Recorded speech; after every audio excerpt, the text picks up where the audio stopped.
Hi everyone, excuse me. Can everyone hear me? My name is Andy Kendall. I'm the TechRRT Program Director. Yes, okay, great, okay. If anybody's having trouble hearing, please perhaps send a message to Ben Allen or Alessandro Iemo or myself, and we'll see how we can help you out. Okay, we will go ahead and start now. Thank you everyone for arriving on time, and we are very happy with the turnout. We've had a lot of people register. Sorry, before I start, I wanted to let everyone know that we will be recording the session. So that everyone's aware, and I have started that already. Can everyone hear me? Okay. Okay, I will be keeping everyone on mute.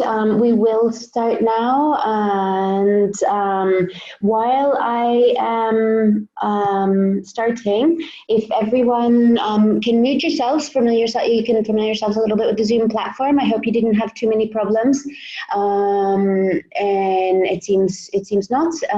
Probably the ones who are going to be joining later, maybe. Okay, so thank you for joining today's capacity strengthening webinar series where we do program spotlights of multi-sectoral integration with IYCF-E. The one today is our second one. We had one last week that was presented by Save the Children in Cox's Bazar on the integration with family planning and baby-friendly spaces. Sorry, they didn't, excuse me. Anyway, so I don't have last week's name exactly correct. Today's webinar is on integrating mental health and psychosocial support and IYCF with baby-friendly spaces. Our example today is in Central African Republic. To correct myself, on last week's it was family planning in mother and baby areas. It was very interesting. If you want to see the webinar, it will be on our website, and you'll be able to access that in the coming 2 days, and we will share that with everyone. Yes. So while I'm speaking during the course of the webinar today, feel free first to introduce yourselves in the chat box. If you can write your name, your position, the organization you work with, if you are affiliated to any, and as well where you're joining us from. If you have more than one person at your computer, if you can make sure that everyone introduces themselves, that would be wonderful. We very much appreciate it. And anytime during the webinar today, feel free to type in your questions so that we can start with those during the discussion session at the end of the presentation.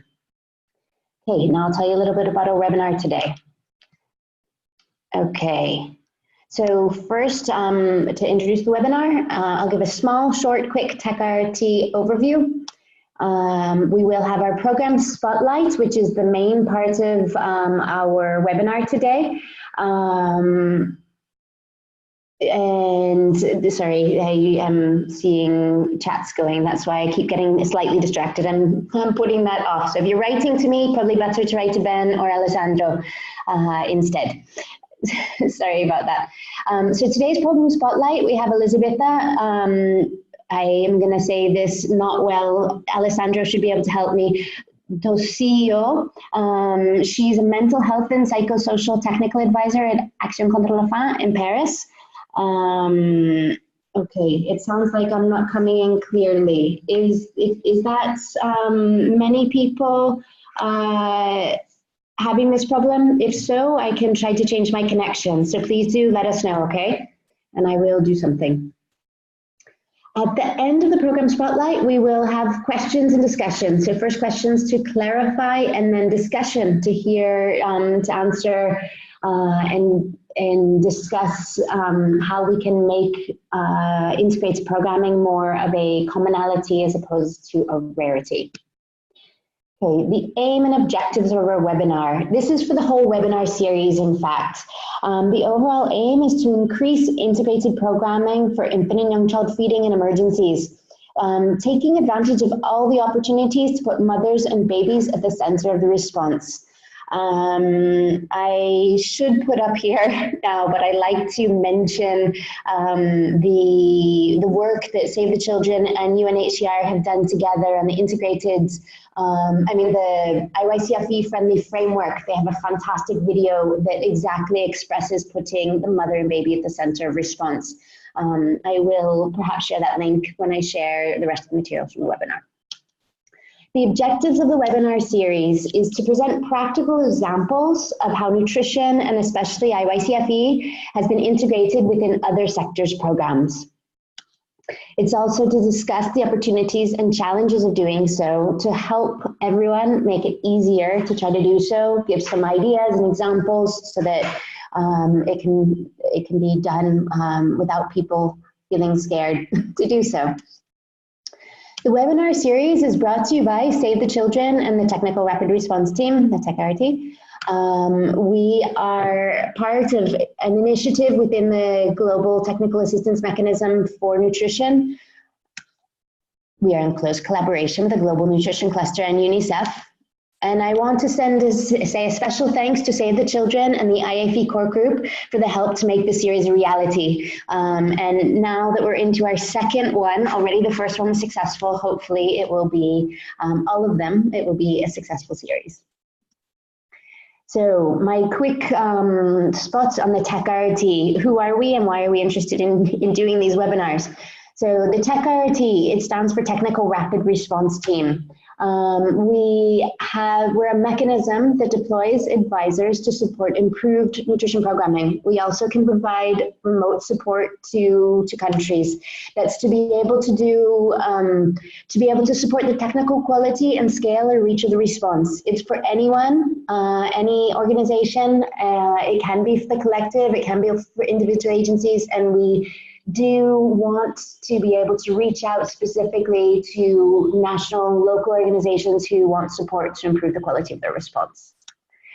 We are a consortium that started in August of 2015 with the International Medical Corps in the lead, with Action Against Hunger and Save the Children as very close partners.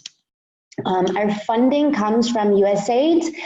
We've recently added on Irish Aid funding and CEDA funding, so we want to thank our donors, because without them we couldn't do any of this. We work in close collaboration, as I mentioned, with the Global Nutrition Cluster and UNICEF, and we are within the new Global Technical Assistance Mechanism for Nutrition. Okay, so today, just to tell you a little bit about our presenter, we have Elisabetta Docio from Action Against Hunger. She is a clinical psychologist. She's been working in humanitarian assistance for 15 years in different contexts across Asia, Africa, and Latin America. She's been working as the mental health care practices, gender, and protection advisor within Action Against Hunger since 2010. I also, before I go on, want to acknowledge two colleagues that are also on the call that have been working very hard on the webinar series as well. The first one is Alessandro Iemo, and he is Save the Children UK Global IYCF-E advisor. Sorry, Alex, if I got your title mixed around a little bit, but I think I got the important things in there. Alessandro is one of the people who is, in fact, the person who brainstormed the idea of this webinar series with me and has really pushed to make this happen. The other person who's joined us is the new TechRRT Deputy Program Director, and he's supporting in the webinar series as well. So feel free to reach out to any of them during the webinar.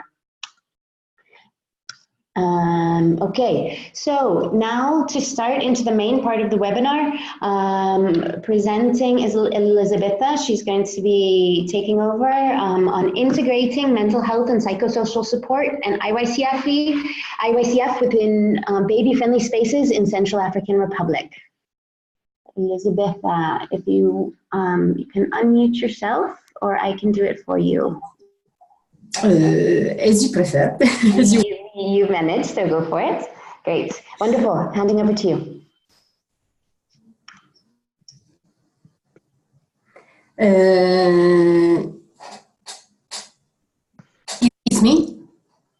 Yes, we can hear you.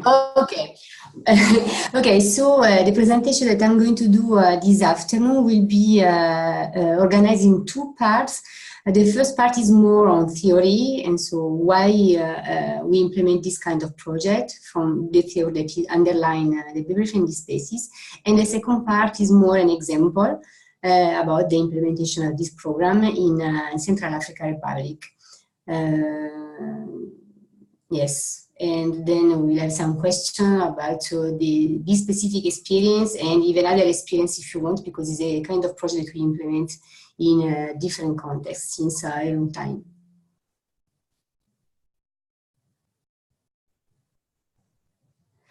Okay, so just to start, as I said before, from a theory background, the idea is to take in account the mental health in emergency. So what happened? We know that even when we are not in emergency, there are a lot of interaction between poverty and psychosocial health. We know that in developing countries, people are suffering more than in other countries. And for example, we can see that 30% of women are suffering from depression, above all during pregnancy and even after the childbirth. And this kind of situation can increase during emergency situation for sure. And just to give you another example, we know that after natural disaster, the percentage of people that are suffering from moderate to severe mental health problem increase from 12% to 23-24, up to 30 and 50 on the population from psychological distress, the general distress. This is even worse because here we are speaking about natural disaster, but it can be worse when we are speaking about emergencies as conflicts, for instance. So what happens when we are in an emergency context to the relationship to the mother and child? So as we have seen in the slide before, we know that in general, women are really affected during the perinatal period. It means from the pregnancy, where we can, the day that we call the 1,000 day, from pregnancy to 2 years of the child can be affected by depression, and during emergency context even more. So this will affect a lot the relationship between the mother and the child. How? The mother can be in distress for a lot of reasons, because she's in emergency and she has no time, she has a lot of traumatic experience, and she has no more space, and she's not available for the child. So can have a lot of difficulties in breastfeeding, but even in provide proper care to the child. So this can affect the bonding that she can have with the child and can lead even to the mother disinvestment. On the other side, we have a child that can be weak because of the context and can develop difficulty in suckling, because we know that when a mother is stressed, produce less milk. It means that if there is less milk, the child will have more difficulties in suckling, and when there are these difficulties, it can be in depression and not asking anymore for food, and so go to a refusal to food and leading to mortality, for instance. So we have seen breastfeeding and the relationship with the mother that are part of what we call care practices that are more general. So care practices are all the behaviors of caregivers that provide the food, but not just the food, even the stimulation and the emotional support that is necessary for the children to growth in healthy and to have a good development. So this is transmits through the mother and child bonding, and is not just the quantity of the practices, it's not just the practices in themselves, but even the quality of these practices. It means that it's important how the mother provides this care to the child and this affection and this stimulation to the child. And we can imagine that during emergency situation, she can have less time and less willingness to interact with the child. So as I spoke about care practices are six. The first one is the care for women. And in care for women, we have all the behavior that are important for women from pregnancy. For instance, to rest during pregnancy, to eat in a good way during pregnancy, to not be stressed out, to experience traumatic event during pregnancy, and then even in lactation period.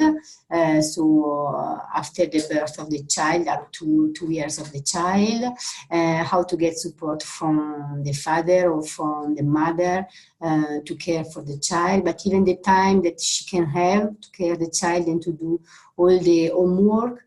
Can be even to avoid early pregnancy. We will see in the example today from Carl how it's important to avoid early pregnancies and the link that we can have in early pregnancies and the psychological aspect of the mother and the way that she can care for the child when she's so young. So all these aspects are care for women that are important and that have an influence on how the mother can care the child. Then we have, as I told before, breastfeeding and feeding practices. The psychological care, it means more the stimulation of the child. It means to answer to the different development stage of the child in a good way and to support him and to help him on it. Then we have food preparation, the hygiene practices, and even the home health practices. And when we speak about home health practices, is how in the family they are using, they go to the health center or to the traditional healer, or if they we can say if a kind of protection about the health in the environment of the child, protection from the fact that it should be safe, the environment, but even safe from violence. It means that we look at to avoid violence between parents and violence on the child. So these are the 6 care practices where we focus on when we are working on baby-friendly spaces.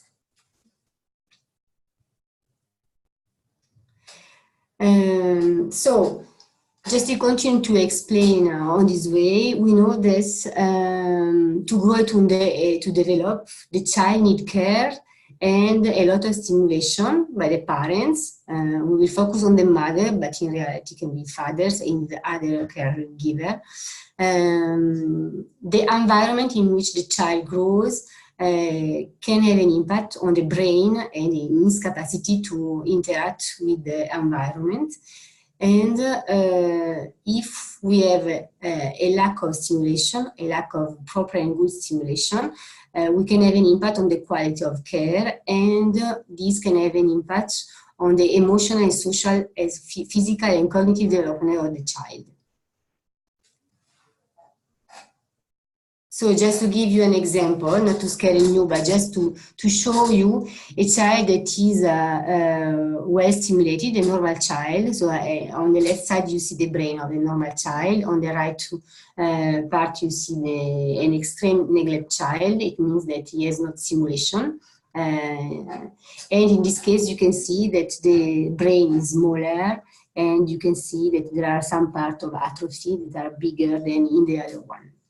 So this can show how it's important to stimulate in a good way the child. In this case, a extremely neglected child, but you can see that there is a difference when a child is stimulated and it can grow in a normal way.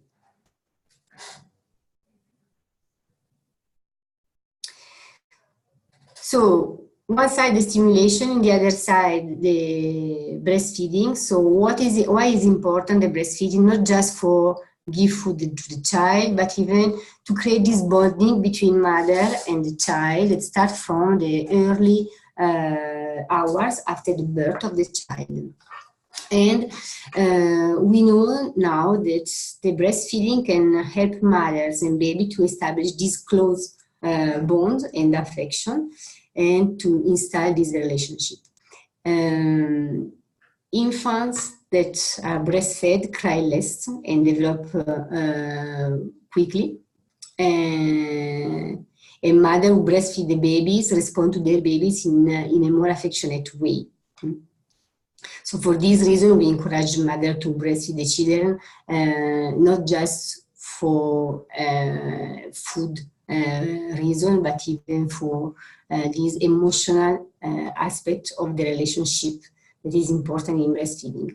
So breastfeeding mothers, mothers that breastfeed their children, complain less about how much attention the baby can demand, even during the night time, to be fed during the night. And some studies suggest that breastfeeding may contribute to a better intellectual development of the child. So for all these reasons, we encourage the breastfeeding of the child.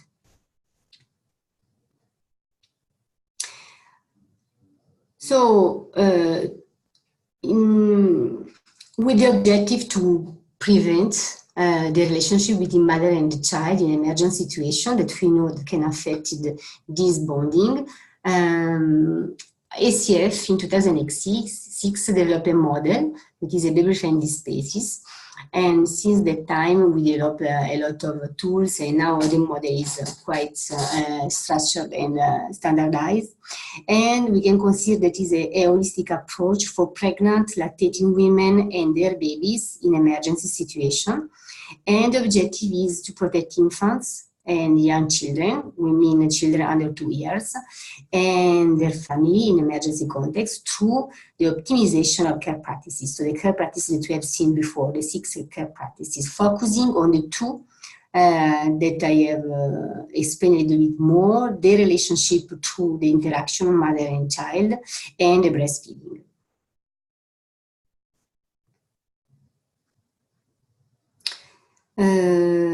So why we need the baby-friendly space? It was an evidence because during emergency situation, we have seen a lot of mother and parents affected by traumatic events. They lost people, they lost houses, they are forced to displace, and the condition of life is difficult. They don't have any more a house, they don't have any more space to spend the time with the child, even to breastfeed the child.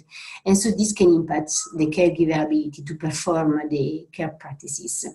And so we thought that it was necessary to try to have a space where mother and child can have this time, this space, and this possibility to be guided and to be supported in care their children. And the objective was even to reduce the risk of malnutrition, morbidity and mortality of these children. As if the mother is not able anymore to breastfeed the children, these children are really exposed to the death. And yes, and we decided even to include not just lactating women, so women with babies, but even pregnant women, thinking that pregnant women during an emergency situation are really vulnerable as they are pregnant. Sometimes they are alone and pregnant for the first time. And we know that we create this bonding with the child starting from pregnancy. So it's very difficult to accept a child when he's born if we have not created this relationship even before. So the idea was even to prepare pregnant women in this difficult moment to support them after delivery, the delivery of the child. So just to remind you where are the care practices, you see the 6 care practices are in the yellow part. And so the idea of baby-friendly spaces is to not just to help people to have access to food and to health center, because for this reason we will refer, but baby-friendly spaces is centered on the care practices and is focused on the care practices part and how to prevent the deterioration of these care practices.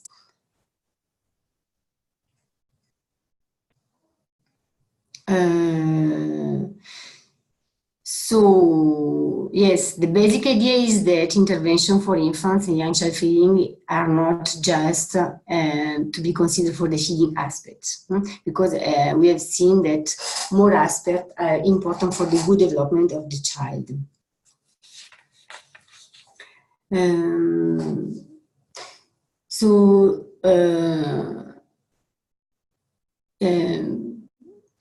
promoting the care practices, the all care practices, the six care practices that I mentioned before can prevent and increase, can reduce, sorry, I don't know how it's written, can reduce the mortality, the malnutrition and mortality of the children, above all in emergency situation. So the idea is to strengthen the optimal development, mother, caretaker, child relationship, and the psychological well-being of children and their caretakers. The idea is really to work on their well-being, starting from the well-being of the mother, which is the focal point, and then including the parental competencies, if it's possible, if the father is there, if the stepmother is there, if everybody is there, the family, and even the children.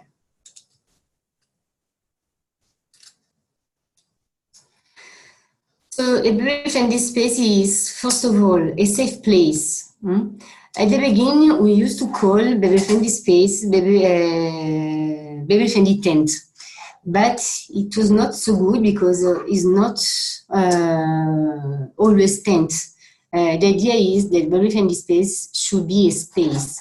The idea is to create a space, can be, as in the example that I will give you later, in IDP's camp, but can be even in a health center. So it can be a corner in a health center. It can be just under a tree if no place is available, but if you can prevent a little bit confidentiality. And can be just some counselors that are going in the houses. So it's a safe place where breastfeeding is possible, and mother can take the time and can take advice, and can share experience, and where privacy is ensured. As I told you before, we work with father as well, but in a specific moment. It doesn't mean that fathers are always invited. In most of the cases, is a space for women where they come with their babies, and fathers are invited in specific moments. So it's a place where pregnant women, lactating women receive guidance and support about all the 6 care practices, not just on breastfeeding. But a big focus is on breastfeeding, both breastfeeding and care practices and relationship. Okay, as I said, can be reinforced their bonding or create, in the case of pregnant women, can be create.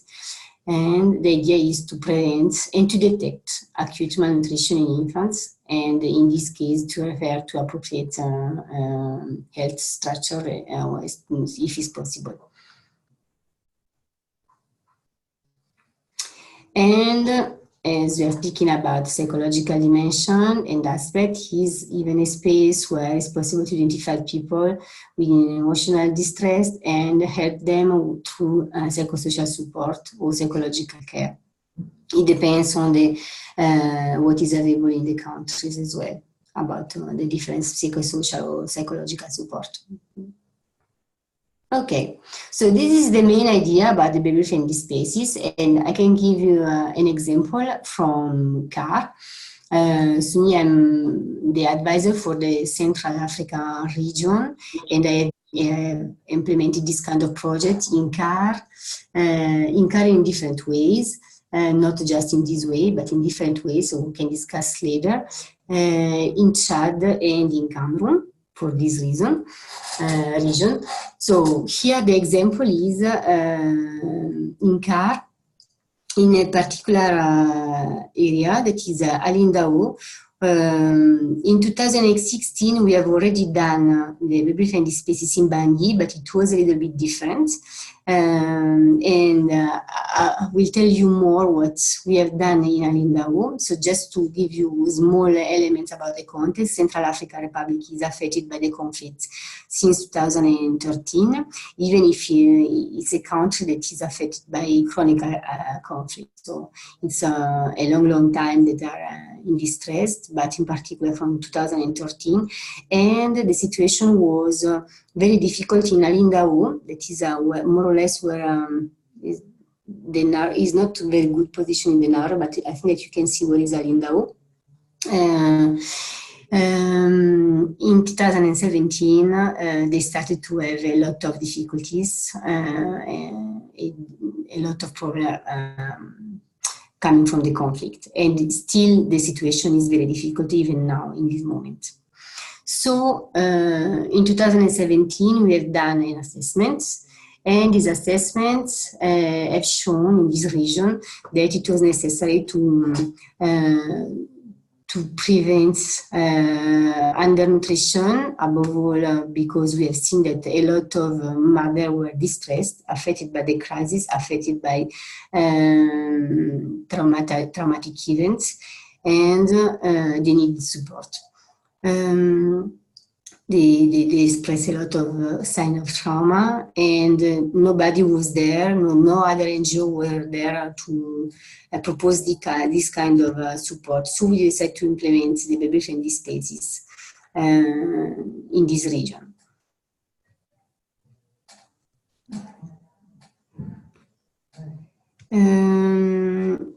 So the objective, as is written in the project, is to contribute to reduce the morbidity and the mortality in this area, with specific objectives that are strengthening the positive care practices through psychological support, psychosocial support, creating the baby-friendly spaces in the IDP's camp of Alindao, and to reduce the risk of mortality and morbidity of children under 2. Just to give you more information about the context, and because it may sound difficult to decide the place, the conflict is between Christian and Muslim, and we have some IDPs that are Christian and some IDPs camp that are Muslim, so we have to adapt it, even the answer to it, and to implement these spaces in different locations, just to allow people to come and to respect the difference between the two groups. So I think that is the next slide. This one. We implemented 4 baby-friendly spaces in 4 different IDP sites, as I told you, some Muslim, some Christian. And pregnant women with their babies are invited to come at least once per week, but these spaces are always open. They can come every time they want. This is the original framework of baby-friendly spaces. In some other countries, in some other situations, we decide to do just 1 per week because we had more mobile clinic or mobile baby-friendly spaces, and we could go in the village just 1 day per week. But in this case, as we are in IDP sites, these spaces are open, and people, they can come anytime they want, and they can spend the time inside, and they can stay as long as they want. The psychosocial activities are focused on strengthening parental skills, psychomotor development for the babies, and emotional well-being for both mother and babies. I will show you later an example of weekly planning of these activities. And the activities include as well support group, workshop, games, and psychomotor stimulation with the children. It means, when I say psychomotor stimulation, can be mother and child play session, can be baby massage. It's really the idea to involve mother and care the child with some movements that are good for the child, and to help her to reproduce the same at home. And then some awareness raising section on breastfeeding care practices with videos, booklet care practices, so more awareness session. I don't think that is written in another slide, but for sure we have even psychological support. Psychosocial support, as we don't have national psychologists in CAR, so it's more psychosocial support for mothers that are showing big sign of depression and trauma. So the time composition, the team composition. The program manager is a clinical psychologist, is not written there, is an expatriate clinical psychologist, and she has this team that is composed by a nurse.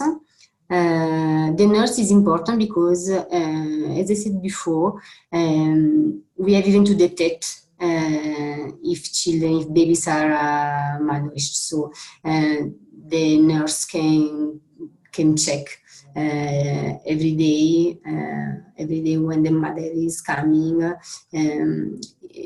the child are weight and all the measures are taken to see if there are risks or if they are malnourished, and then they can be referred to our nutrition program or to the health center.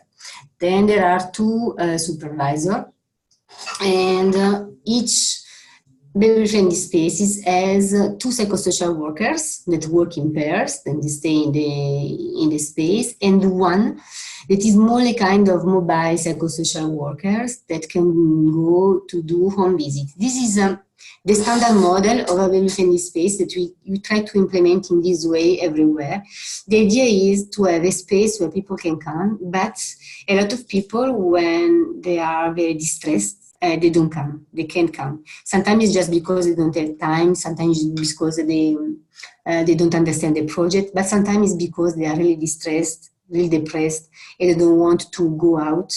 And so to have a team that is mobile, that can go to reach them outside and to propose the same activities at home can be something that is very important for them. So this is very small on my screen. I don't know if you can see. It's a kind of weekly plan. We try to have a weekly planning, even if it's not always easy to respect it because of a lot of situations, in humanitarian field. It's difficult to respect always. But the idea is to give this weekly planning can change every 2 months or every 3 months, even you can choose. But what it can be good is even to put in the baby-friendly space the planning in the way can be translated in the local language, or even with some picture if people can't read, but can give an idea to the mother and to the women. On Monday, there is this session, I can come because I'm interested to do baby massage, so I will come to it. On Tuesday, there is a group for pregnant women, so I will come. So can help them to project themselves in something and to choose which kind of activities they can do according to their workload in the family. So it's just an example. I don't know if it's possible to see, but the list of activities is more focused on the activities with the child, as I said before, psychomotor stimulation, and then a lot of discussion that are focused on pregnancy and breastfeeding, and even support for women that have some difficulties and express some difficulties in breastfeed the children. So there is a kind of observation and support them to put the baby in a good position and to counsel them about the difficulties that they can have to breastfeed the child.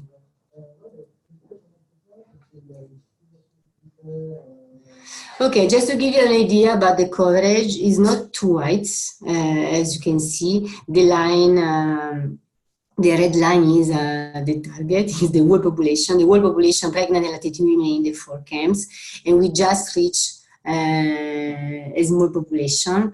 This for a lot of reasons we can discuss later, because the project was a 12 months project, but we started late because of logistic reason.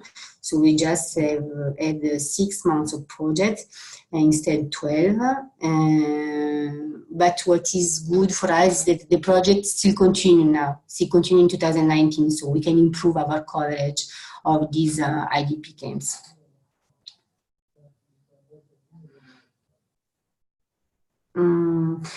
This slide, I just put this slide, is not so easy to understand, but just because the program manager did it to discuss with the team. So it represents, you can see the name of the psychosocial worker and to see the attendance and to see how is important that psychosocial workers can establish a good relationship with the beneficiaries, and that should be trained very well. So you can see that we have some psychosocial worker where they can involve more participants than other one. So it's just to focus on the importance on training and to help people to have a very good contact with beneficiary, because we are speaking about relationship and psychosocial. So I think that they came for people, they can come anytime they want, they can stay in the project. The only criteria for discharging people in different spaces is the age of the child. So when the child is more than 2 years, we discharge the mother and child. Is the only criteria. So if we stay 12 months in ID camps, they can come 12 months anytime they want. And we can see that some beneficiary went up to 11 weeks. No, I think that is the average, this one. The average is 11 weeks and they stayed in the project. So this can help us even to more or less to focus our activities, our interventions, knowing that they are coming for, in average, 11 weeks in the project.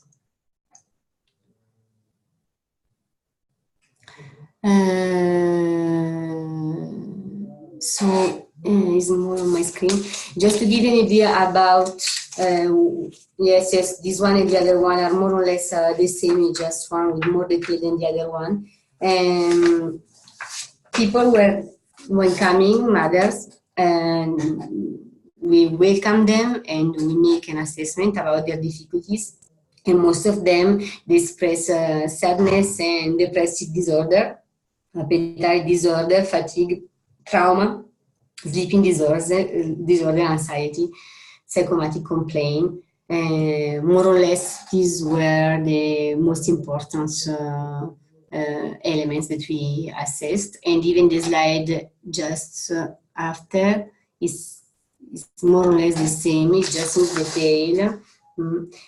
When you're speaking about psychological distress, there are even a lot of loss and grief. Sometimes is a loss and grief for children as well that mother lost. So when I say that pregnant women are very vulnerable in emergency context, sometimes are women that lost already a child during the emergency situation, and to be pregnant again after this loss is very, very, very traumatic. So we can support her to welcome this new baby and at the same time to work on the grief process with her for the lost child. And there are a lot of marital conflict as well, the depression, violence. So these are the main psychosocial factors that we have seen in women coming to the different spaces. So the next slide is because I mentioned, and it was so surprising for the program manager the age of the first pregnancy. The first pregnancy is in average 15 years, so it's very early, and this is important for us to know because we can work on our awareness session or group discussion in the way to help them to make late this first early pregnancy, at the same time to support these young children because they are children to care their infants.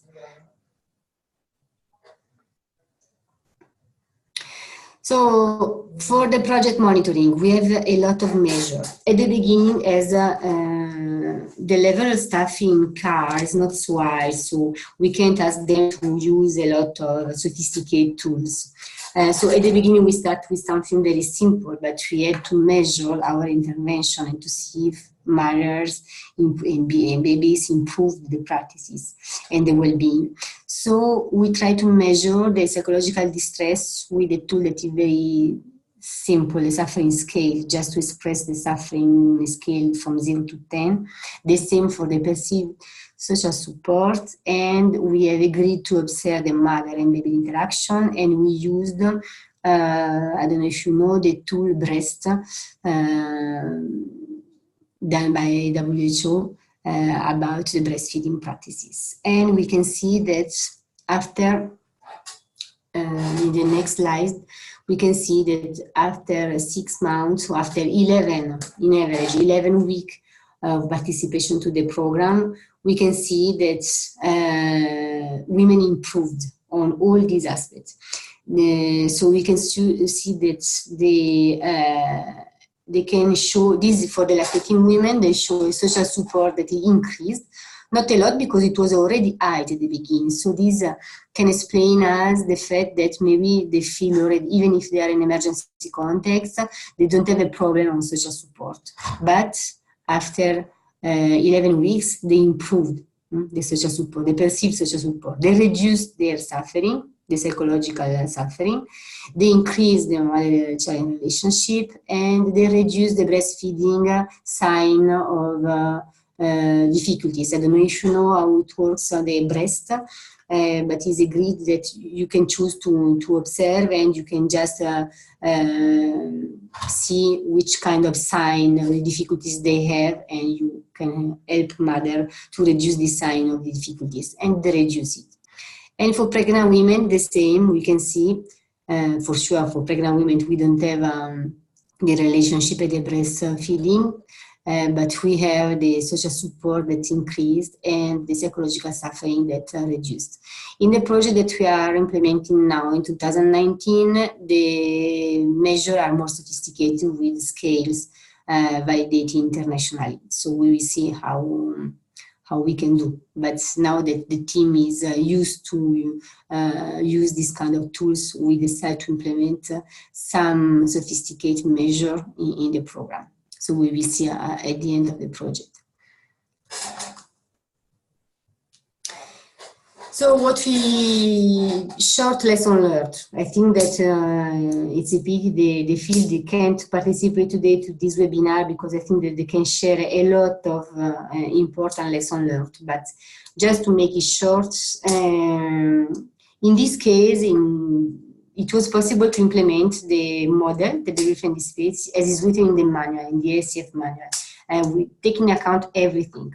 In other contexts should be adapted, but in this case it was possible to do everything.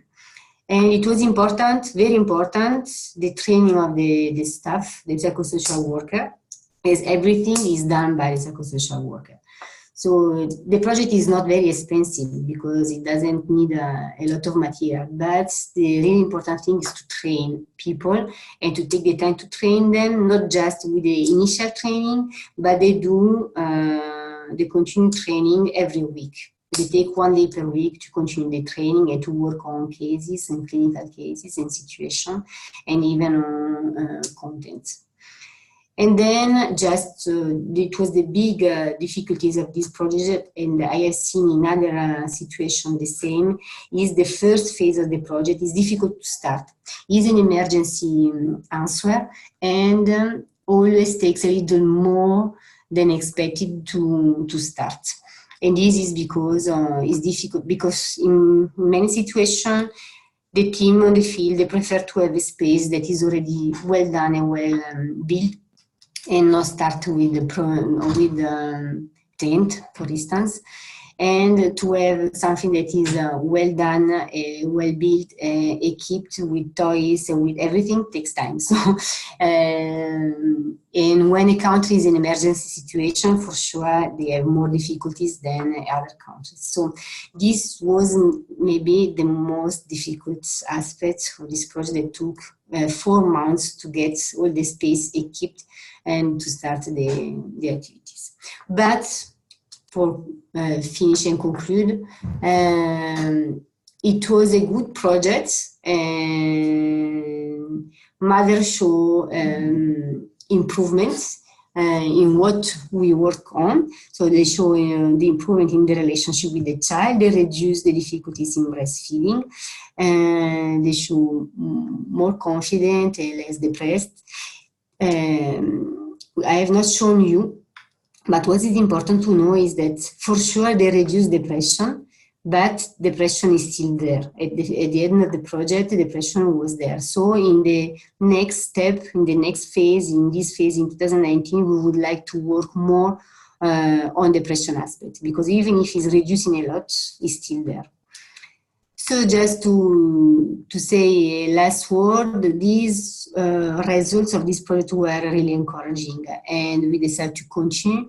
And it was just another example that this kind of model is very important and is working for answering to this kind of emergency. Thank you. Wonderful. Thank you so much, Elizabeth. It's a very interesting presentation that demonstrates a really, I want to say innovative at the same time. I mean, maybe innovative really isn't the right word. It seems like it makes sense and it's natural, but it's not something that's being done maybe so often. So in that sense, it's innovative, but it's natural. It's fantastic to see it. I know we have lots of questions that have come in during the presentation. So I will hand over now to Alex to manage the question session, questions and discussion. Thanks, Andy, and thanks so much, Elisabetta. Yeah, and we will do it in this way. So I will call those that have typed their questions. Just a favor, we go straight to the question and let's listen to the answer, and hopefully we will be satisfied. If not, you can type what is not clear, but we try to limit the discussion so that more can ask questions. And let me call on Marise. Marise, you have a couple of points maybe you want to ask Elisabetta. Yes, hello. My question was about how, first I was astonished that there was only 3% of the women saying that they had lived violence, because it should be higher, I think, or is this so culturally acceptable to declare it? Then I would be interested in having more about the interventions you are doing for the women with depression. Okay, can you hear me? I don't know if yes? Yes, we can hear you. Okay, good. So I'm not sure that I understood everything because it was a little bit cut, but if I understand the first question, it was about the figure of 3% of violence, and it seems small if I understand the question. And I think that there are a lot of elements that can explain it. And for sure, one is that we have not done, for instance, separate analysis, but we can. We have the database, we can do it in the future about the difference between Muslim and the Christian. For sure, there will be some difference even in express this kind of elements. And then you have to think about even the composition of the team. The team, most of the time, because it's difficult to find people with a lot of experience, are most of the cases men. And women that don't express this kind of element with men. So for sure is more than 3% the violence, but it's not something that is easier to share with the team and is easier to share anywhere. So for sure is more. We work on it in our group discussion and we try to work on it in individual situation, but is more than 3 for sure. This is what they say, what is announced in a public, not public, but during the assessment done by the psychosocial work, but can be more than 3. And then for the other question, for depression, the idea it was because we have already tried to do it. I don't know if you know the model of WHO Thinking Healthy. And I think that is very, very good for depression because it can help mother to change their way to think and to have a more positive way and to cut this circle of depression. And we tried to implement it in Bangui in 2016, but in Bangui it was difficult for us, the project, because we had the less means, logistic means, financial means, so people didn't come every time they want, as in this case. So they came just 8 times in the project, and we had to reduce this protocol of thinking healthy. But the idea is to implement the thinking healthy here now that Our team is more equipped, more trained after 1 year of the project. Our psychologists there feel comfortable, more comfortable to teach them the thinking healthy protocol. Thanks, Elisabetta and Marisa. I hope the answer meets your expectation. I think we should move to another couple of interesting points that were raised by Regina. She's based in South Sudan. Regina, are you still there? Yes, I am. Yeah, So go I ahead have with two your questions. questions. Yes, I have two questions. And one of them would be how the assessments were done. Was it through observation, or would it be through history taking, or would that be through asking the mother or how they feel about things? And then the second question was, has this kind of intervention been done elsewhere outside of a camp setup? And how easy is it to get the mothers or the caregivers to participate in the sessions in view of the complexities of an emergency setup where protection issues, even for the mothers to access the services, would be a challenge? Thank you.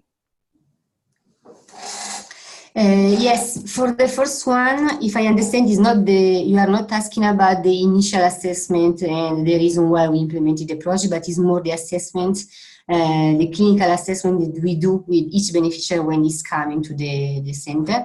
So this is done, this is done through an interview. Each psychosocial worker has a guide for an interview with a lot of questions, and they are trained to make these assessments, this psychosocial assessment, and then they can even, as they know the mothers and the women that they are coming to the center, to the space, they can even implement information. They can improve information, add information during the time, and as I told before, now. We are using even more sophisticated tools to check for trauma, for PTSD, for post-traumatic stress disorder, for anxiety, and for depression. So they are just using the scale for this, and this scale they have some cutoff, some score, and through this score they can have it. Even if you can imagine that these scales, if they are validated international, they are not cultural validated or cultural adapted. So we take this measure, but at the same time we make this interview to have a more qualitative elements to understand better and to be more adapted to the culture.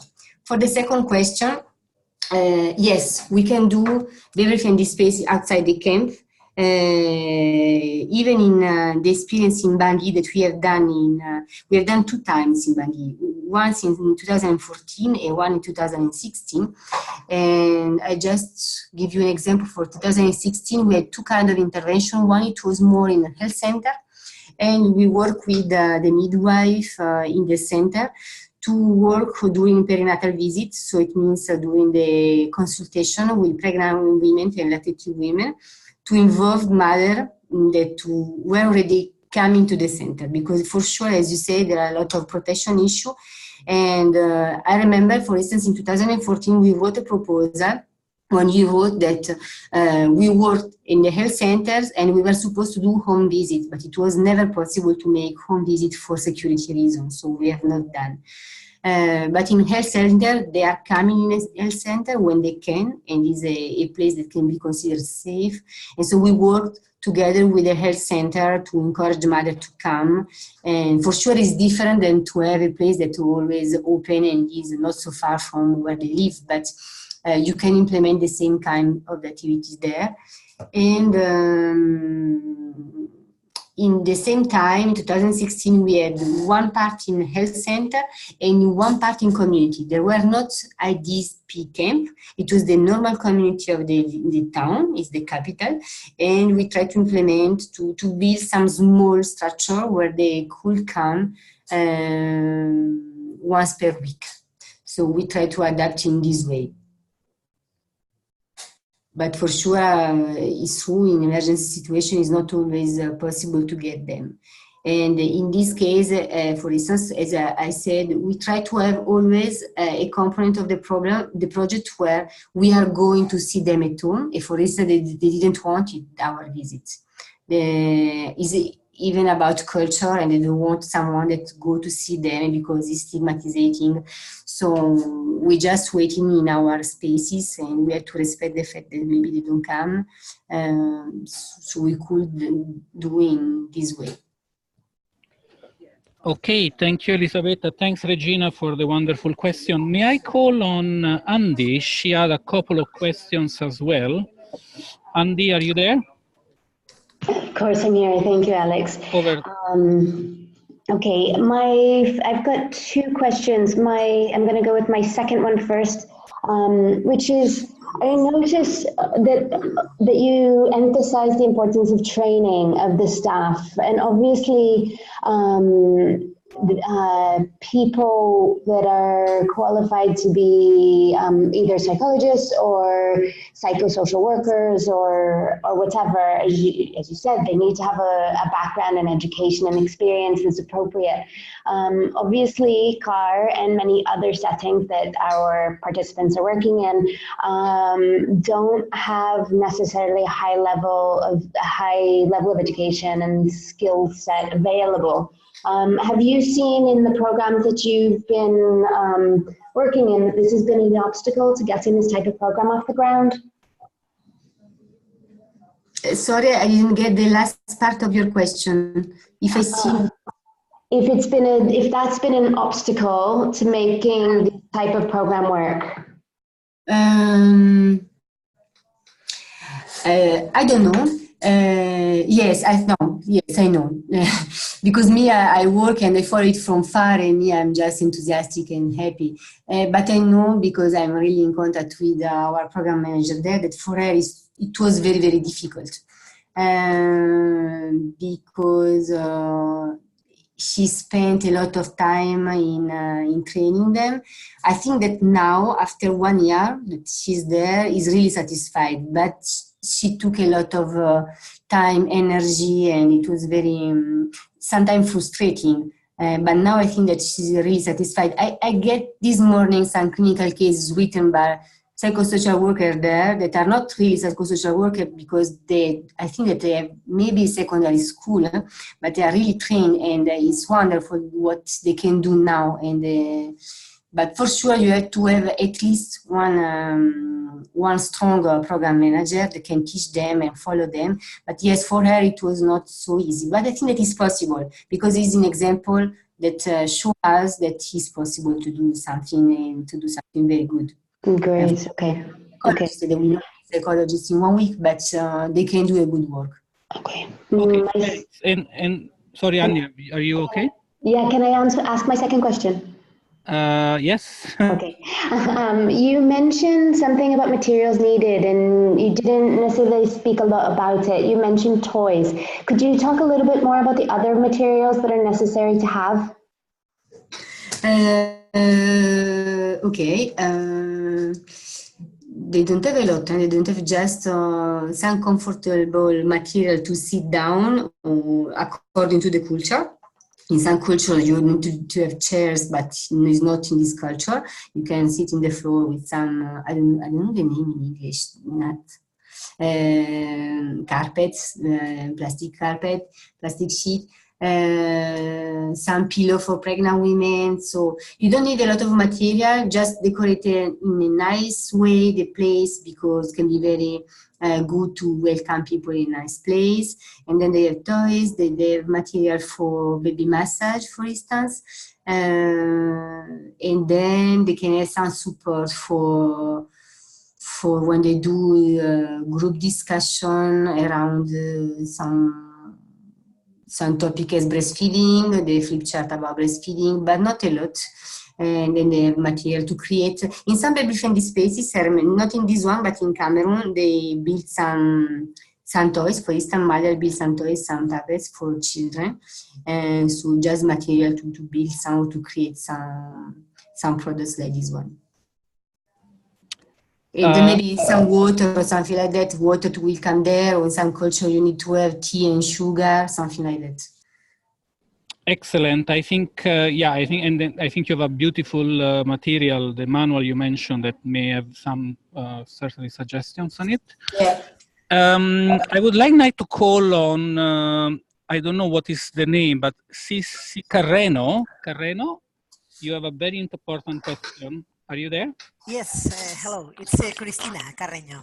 Okay, Cristina, Yes, it's all yours. thank you very much. I have two questions. One is how do you measure the psychosocial suffering and the mother-child relationship, and if you use any scales, or what scales they are?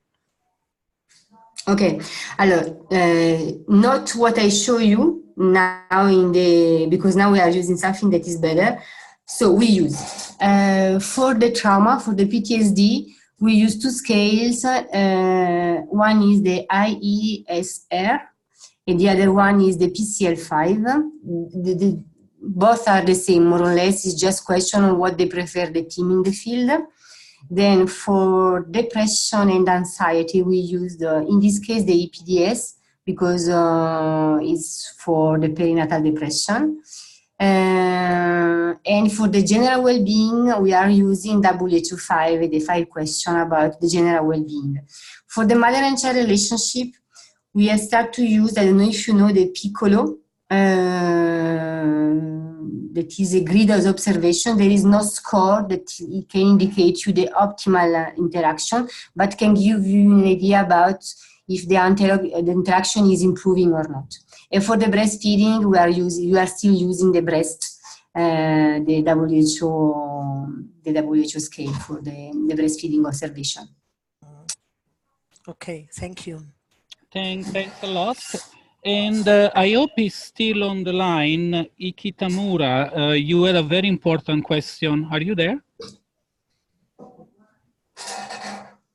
But if not, or if he or she can't hear me, the question was about how do you ensure follow-up of certain psychological or psychosocial issues, mostly in the humanitarian context?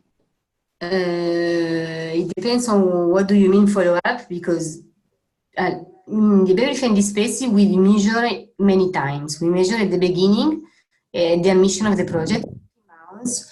Then if the baby is born, after the birth of the baby, after 6 months, say after 12 months. Then it's difficult, you don't have any more funds, so it's difficult to follow up after the end of the project.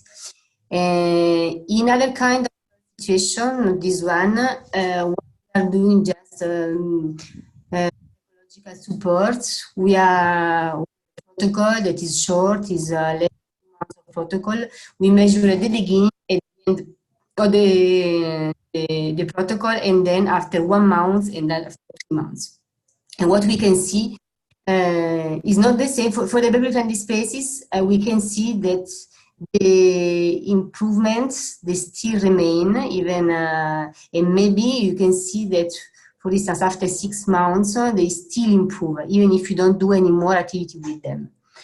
What is difficult is then to get them in IDP's camp is easier because people more or less stay there, but they're moving a lot, and so it's difficult to get them after a long time.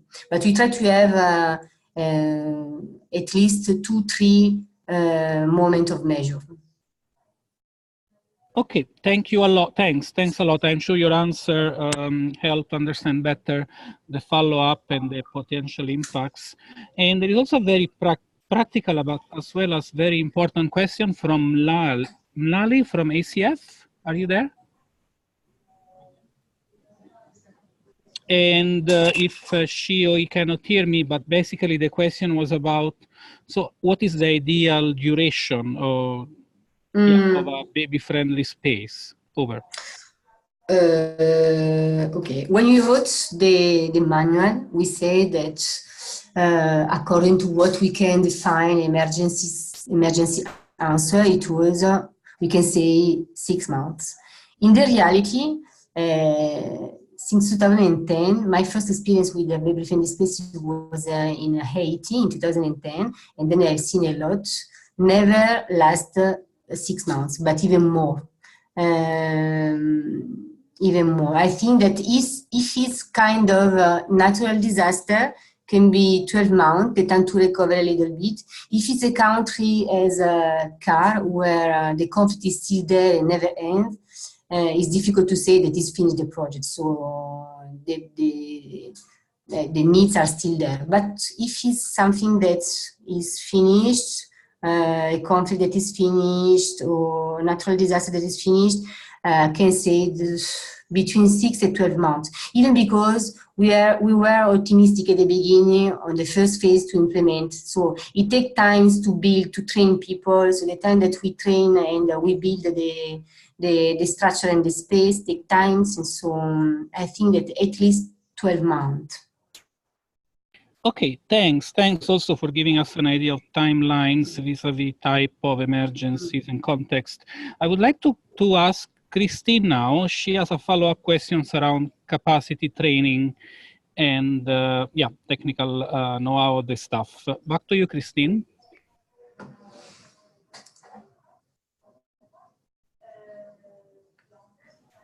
Christine?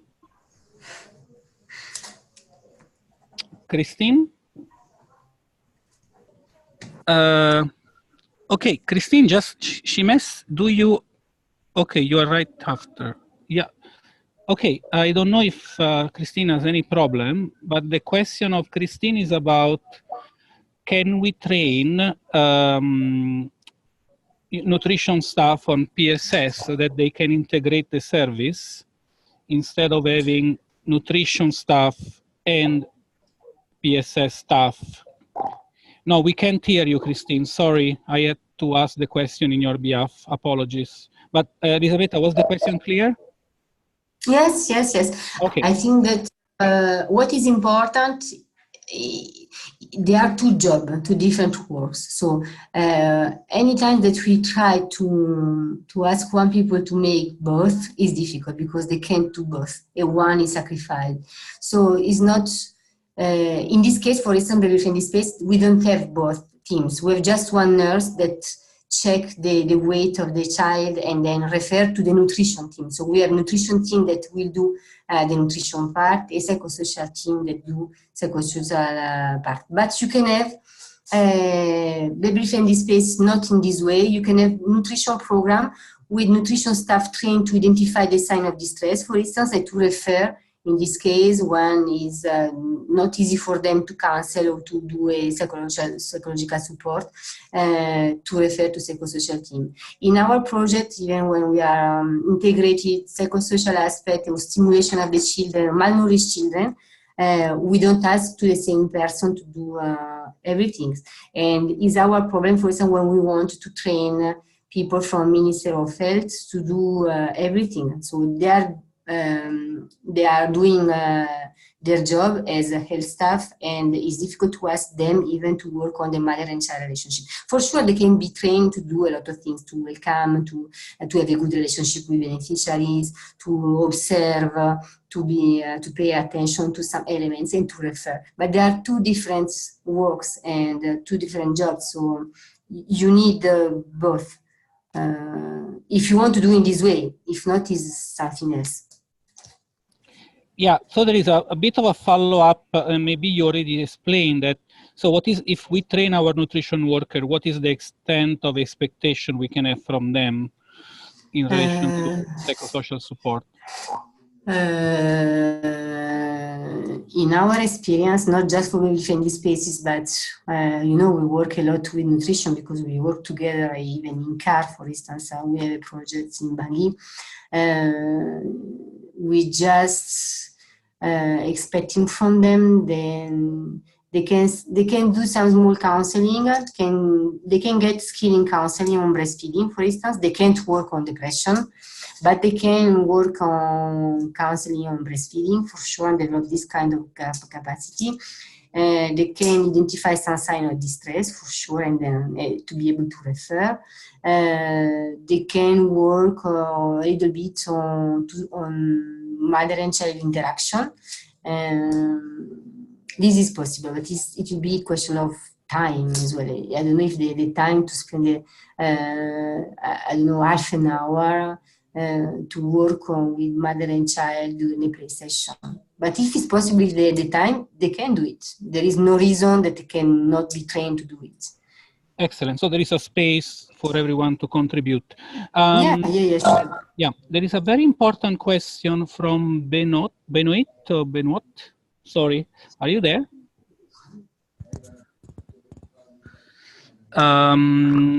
Okay, if he or she is not there, the question is about, have you measured any impact that this intervention may have or has on the households, no, the family members,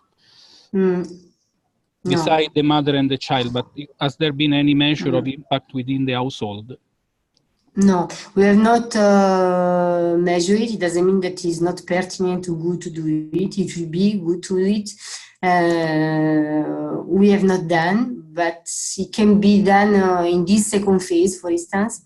We have not to put in place at the beginning. But for sure, it's something that can be very interesting to do. In particular about, I don't know, breastfeeding practices or the role of different people in the houses to help women during the pregnant period, or the access to health centers or something like that. I think that these are elements that can be good to measure, but we have not done. But it's a very good idea. Yeah. Thanks. And to be honest, I have my own question, so I take advantage of my role. And this has been also when I always enjoyed, and I was able to witness your work, these baby-friendly spaces in different contexts and countries. But from the lenses of the infant and child feeding, lenses, I always thought about why not also complementary feeding as a part of the program that is being offered, considering how caring practices have a huge impact on the way the child is even fed after the breastfeeding.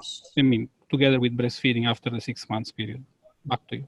Sure, it is foreseen. Is that I have not spent a word on it, but it's foreseen. If you read the manual, a big part is on it. And this is good for our integration, for instance, with nutrition team that can help us for the content for it. But there are some baby-friendly spaces, not this one, but in other countries where they do even cooking demonstration and they work on food. This is a part. The complementary feeding and the feeding of children after 6 months is done in the baby-friendly spaces. Is foreseen in the program. So there will be also a way to measure possible results, right, in relation to improvement. Yeah, we have not done for sure, but it can be identified as a limit, but is good. And yes, it should be measured. Okay, thanks. I didn't see any more additional questions, so maybe I will give the floor back to Andy for additional messages and encouragement. And some information to those that have attended. Back to you, Andy. Thank you, Elisabetta. Ciao. Thank you too. Ciao. Thank you, Alessandro. That was great. Was happy to hear all the questions. Thank you, Elisabetta, for answering them all. Before we go to the wrap up, we maybe have 1 or 2 more minutes that we could discuss if anybody has anything additional that they'd like to add or say before I start wrapping up. Okay. Do raise your hand or write it down so that we see it in the chat box so that we can address it in the next couple of minutes. Okay, so Elisabetta, I find the project and experience that you shared really fascinating and inspiring. I think that we can't think about nutrition and well-being of children and mothers without thinking about the relationship of how they interact, and it's a little bit naive sometimes of us to think that we can. So I think this is a really good example highlighting how important the mental health of a mother is and her just general well-being. So I really welcome the input you shared with us today. Before I go on, I do see another question that's just come in. I'm not going to say your name properly. Dr. Toussaint. Would you like to share your question with everyone? Okay, I will read it out for him, him or her, I don't know.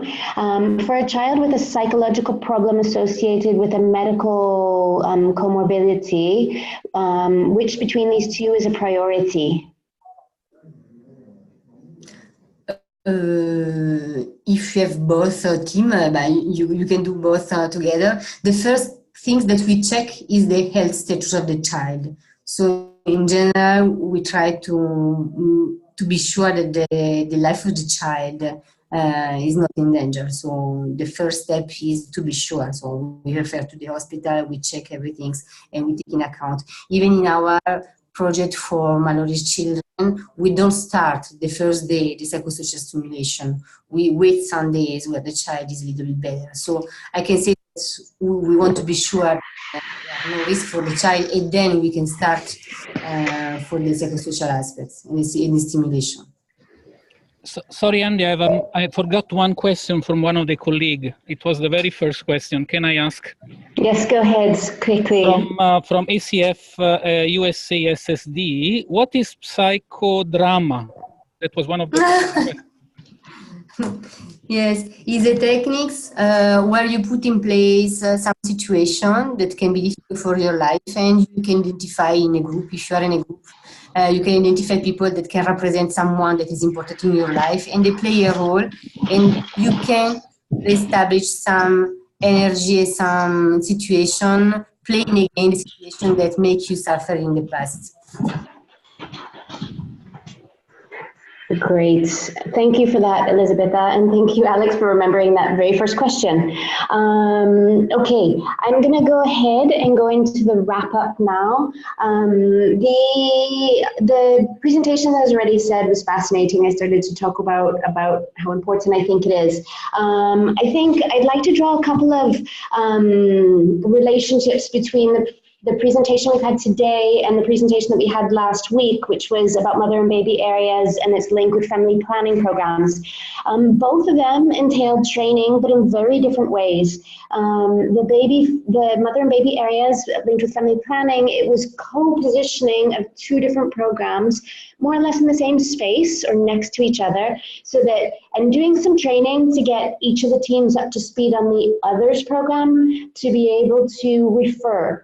The program that we've seen today in the baby-friendly areas and psychosocial supports and mental health has been much more, I think, also co-positioning with nutrition program, but not necessarily. But really looking at having people who are trained more in depth on something, on a topic that's quite complex, which is psychosocial support, but looking to see how to train people who are not necessarily highly skilled and qualified to be able to identify and support a majority from really a public health perspective, to have a better impact on families, mothers and babies.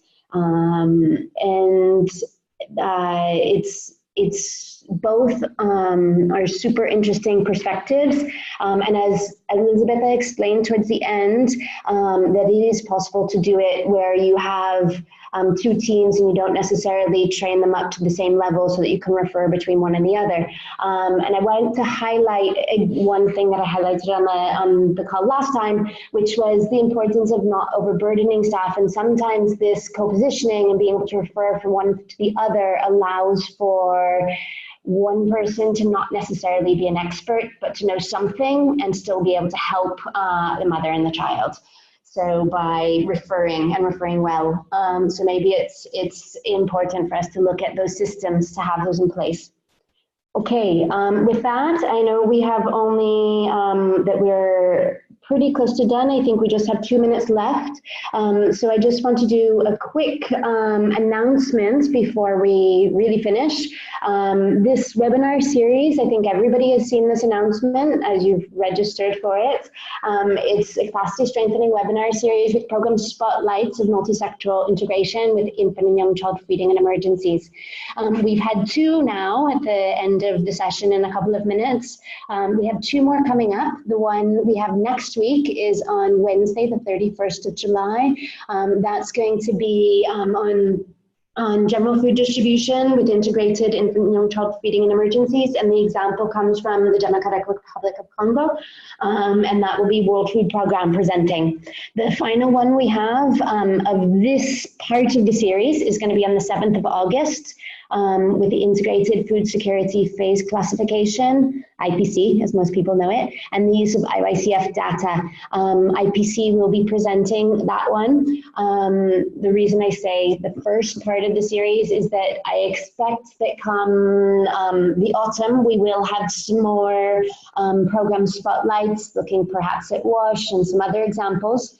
So if you know any good examples that you'd like to share with me for us to reach out and see if we can do a spotlight, please do feel free.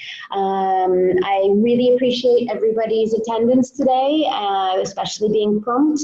I wanted to thank once again Elisabetta for her presentation. I think it was enlightening and really welcome addition. And I want to also thank Alessandro and Save the Children for their support, and of course our donors and for being there so that we could do this. Thank you so much all for participating. We really appreciate your active questions and look forward to seeing you next week if you are coming. I hope you guys enjoy the rest of your day, your night if you're in Asia, your evening if you're in Europe, and your whole day if you're in on the other side of the pond, in the North America and Americas. Thank you so much, everyone. Take care.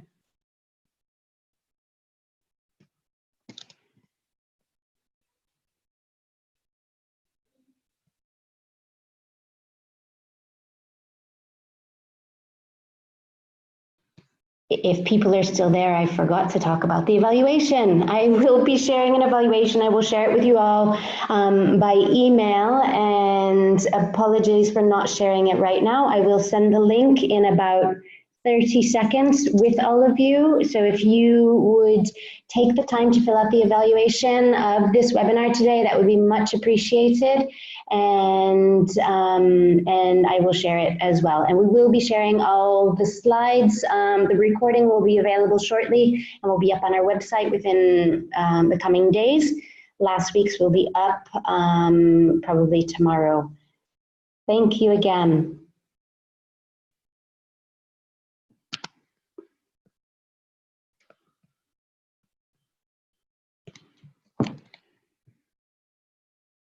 Okay, I've now shared that link.